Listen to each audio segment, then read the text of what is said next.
a mom called the police to help with her 13-year-old autistic boy who was having a mental breakdown. And when the police came, instead of de-escalating, they shot him.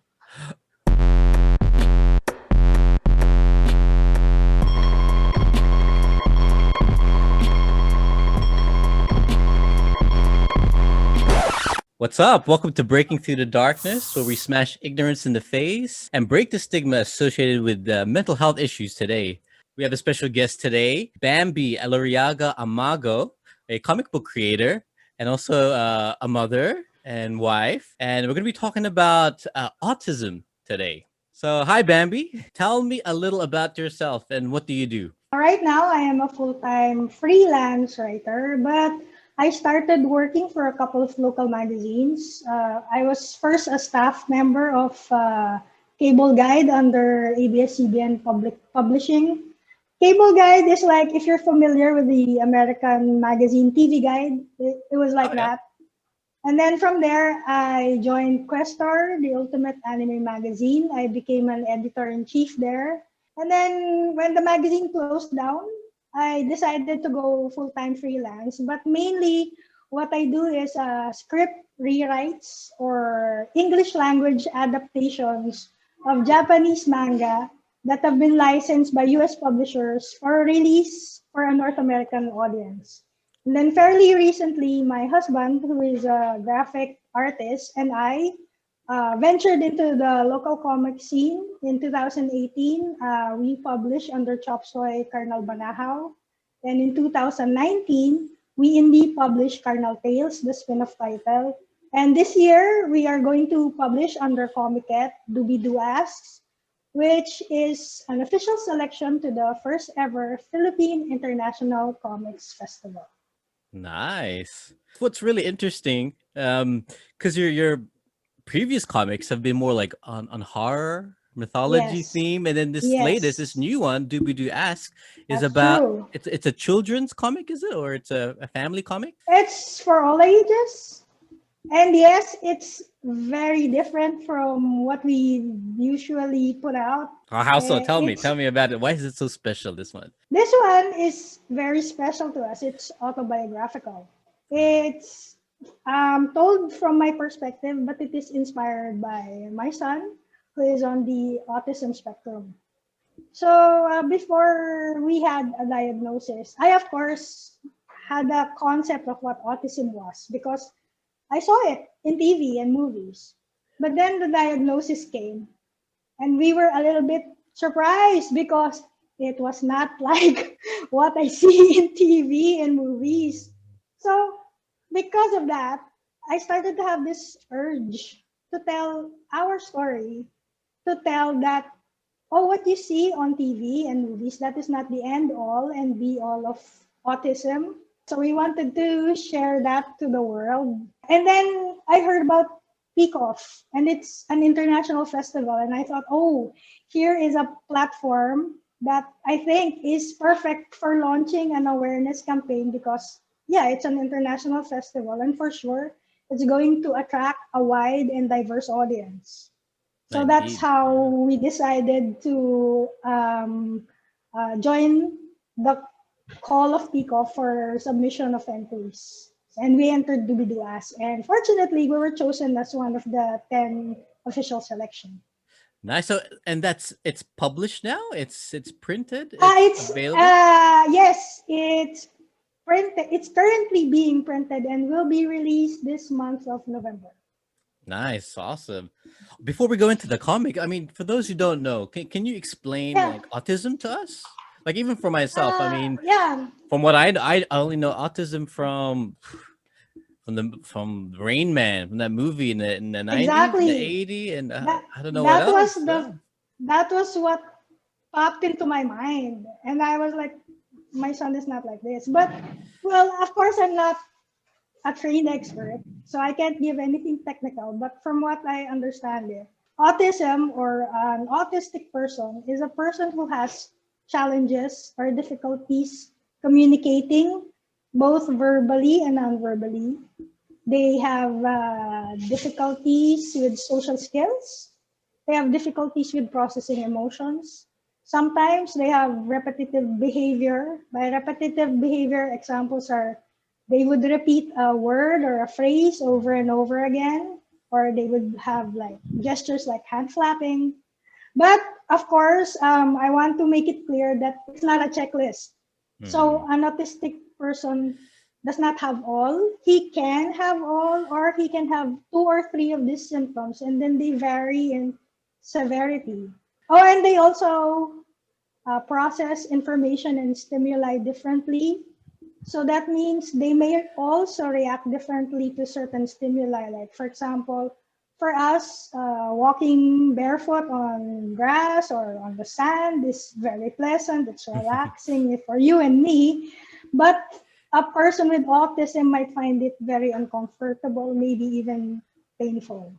So it's like each person is different. Each person with autism is also different. So I read that quote somewhere where it's like, if you've met one person with autism, Yes. you've only met one That's person with one autism, person.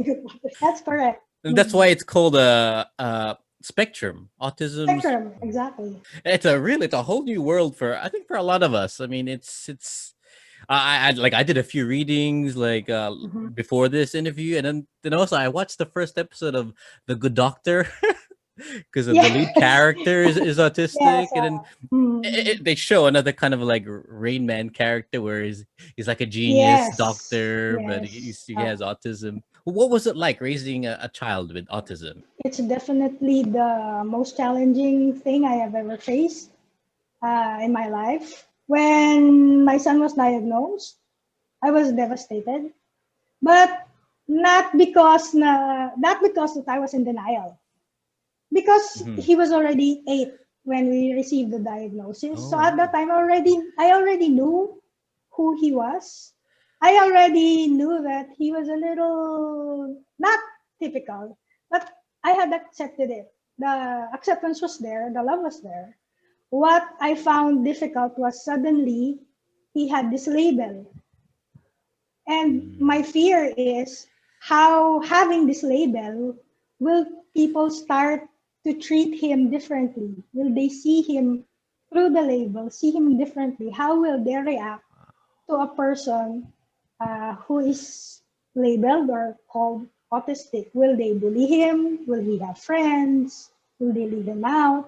So I was devastated, not because I thought he was damaged, because he's not, but I was devastated because of how society might see him as damaged because he's now labeled as autistic. Wow. Yeah, I think I was reading a study or a survey in the UK and also in the US where, yeah, almost like two-thirds, I think, of like parents or families, like they really don't want to have their child diagnosed. And so I think like whatever statistics we have autism, it's not a complete picture Hmm. because most people will not want Yes. to check in on their Yes. child and accept Mm. that kind of reality. The And way society is right now, it's not built for them. So as a parent, you have this fear that you will be rejected. So maybe they are in denial of getting a diagnosis. But you need the diagnosis wow. to further help your child. Right. The way I see it, it's like there's two choices. Mm. It's either like, yeah, you deny that fact, but at the same time you deny the help, the services, the Exactly, yeah. because you need the diagnosis to get support, Yes. to get help for your child. You are the parent, but really you cannot really do it yourself. You Yeah. need people who are trained to do these things, who are educated in these matters. Hmm. So yes, that's true. There is like a debate happening inside the feud. Like, yeah, do I tell people that he is autistic? Yeah. But then what's the big deal? That's how he is. So there is a big debate because of a fear of how he will be perceived. Yes. And the what makes autism different is compared to like say something like Down syndrome or something. It's they appear very normal. These are normal, looking Exactly. people. And then Yes. when like say Mm. you're in a crowd or somewhere outside and they see a child behaving a certain way, to them Exactly. they might even think like, oh, that's about bad parenting or something. Oh, there's Exactly. They something will think like that, that, right? exactly. They will think that this child is throwing a tantrum. His parents just need to spank him. You know, you parents are lacking in discipline because they don't understand.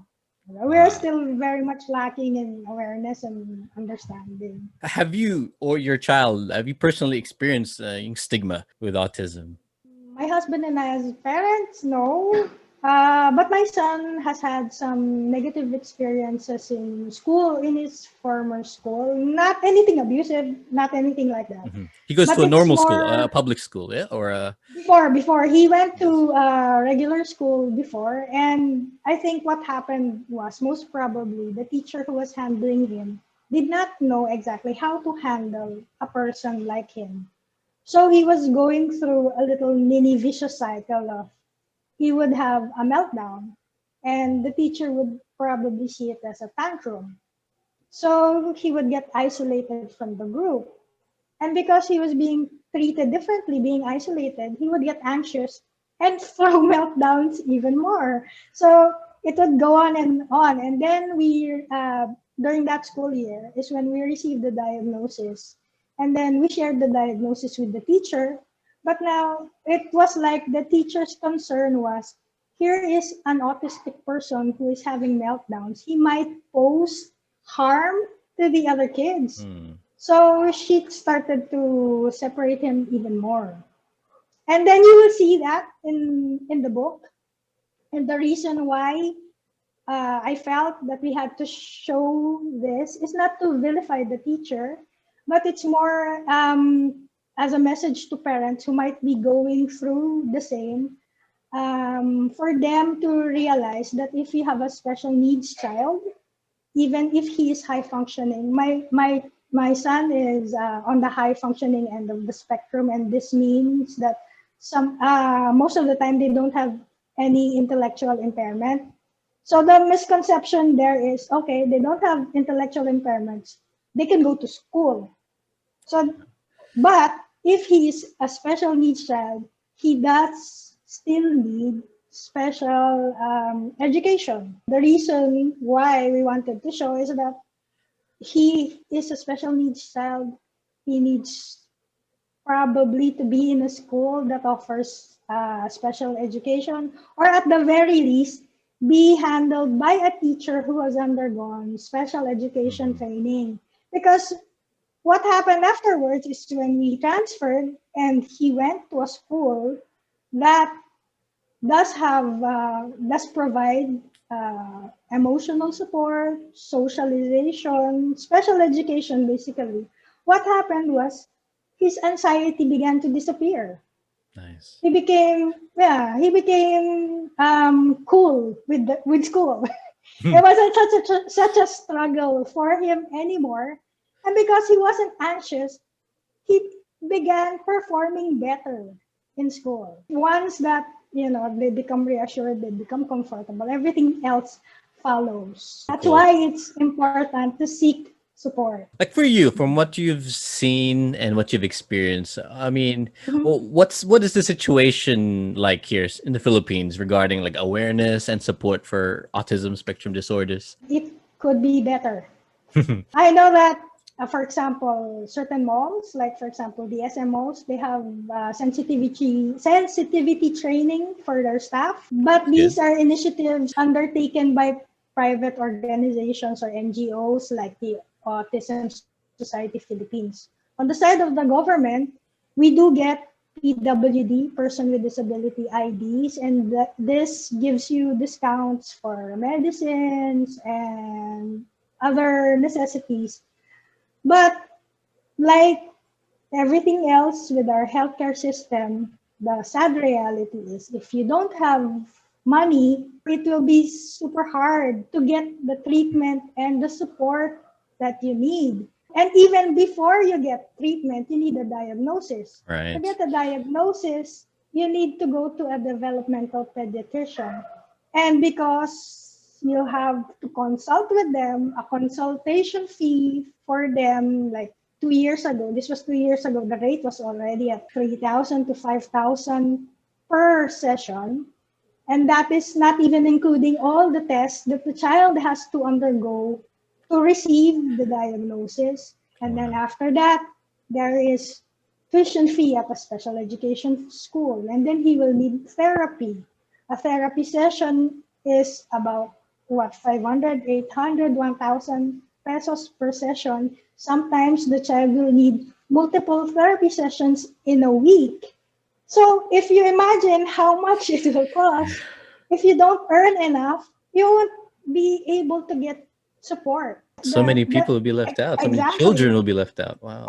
exactly. So yeah, definitely, it definitely could be loads better. Earlier, we're talking about like how awareness and most people have learned about autism, even just by name or by face, from media, from what we've seen in Exactly. movies or TV shows. How do you feel about the current media representation of autism, like these days? For example, have you seen the Pixar short film Float, which represents both Filipino family, a character, and also Yes. autism? Media representation, yes, there have been a couple of good representation, but right now it's still a bit lacking for me because a majority of what we see in the media, it's either they show characters with autism who are super geniuses, Hmm. like Rain Man, or they show a character with autism who seems a little mentally deficient.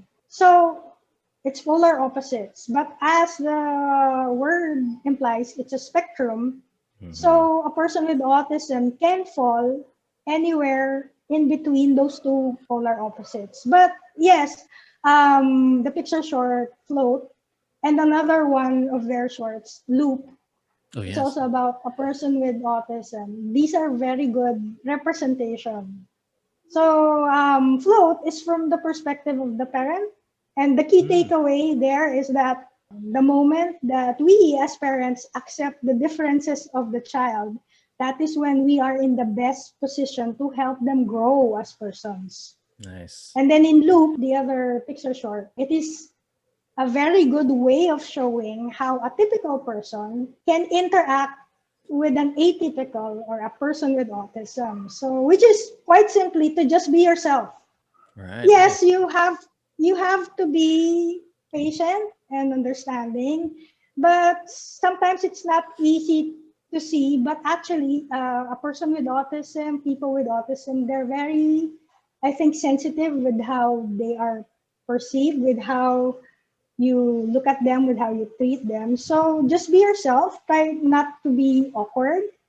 And eventually, when the person senses that, okay, you're comfortable with me, I'll be comfortable with you as well. So these are a step in the right direction. Nice. How about other literature? Like, so you're doing a comic. Was there ever a comic before that touched on the topic or books? I know that there are books and comics written by persons with autism, but me personally, I haven't seen or read a good representation of a person with autism in a comic book. I could be wrong. I might not have come across it, but I haven't. I Hmm. haven't yet. On TV, there are already like Good Doctor. I haven't seen the US release of Good Doctor, but I have seen the Korean one. And yes, it's also a typical super genius type of character, but the representation is quite good. They didn't even have to say that the person was autistic.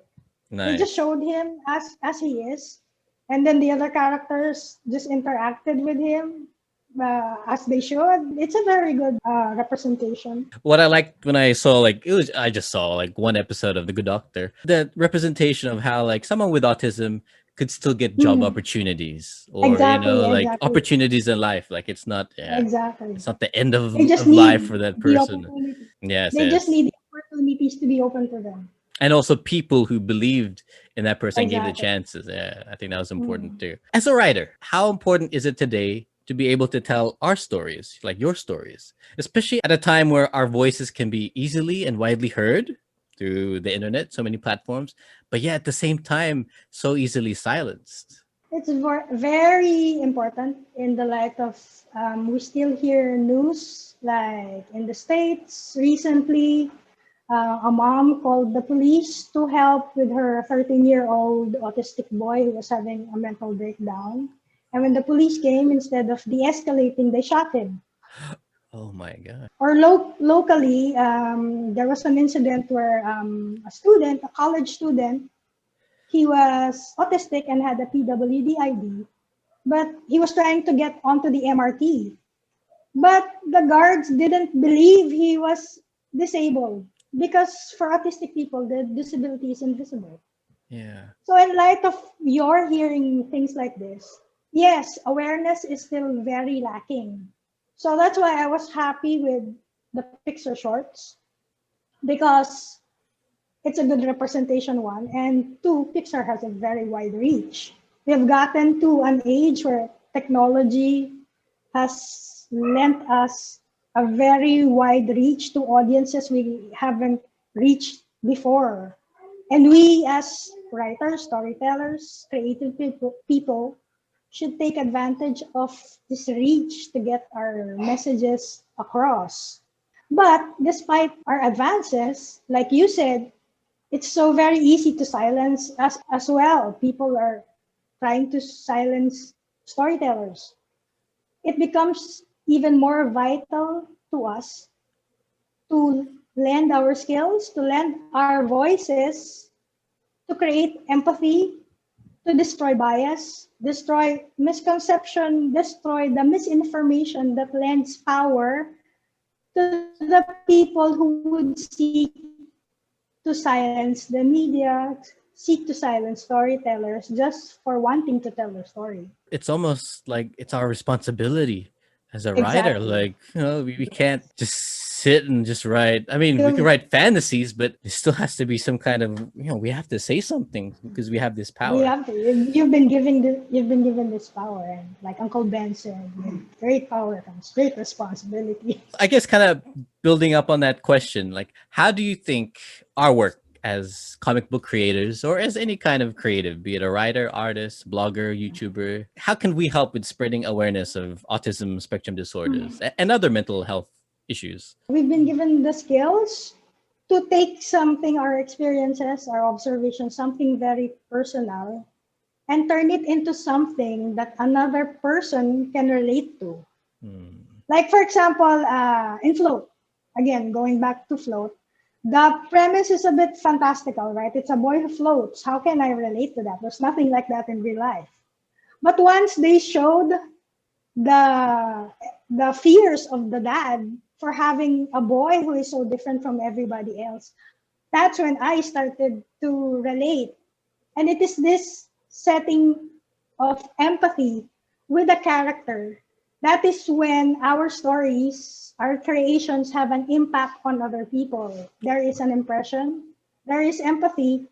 And when we create empathy, that is when we start to change perspectives.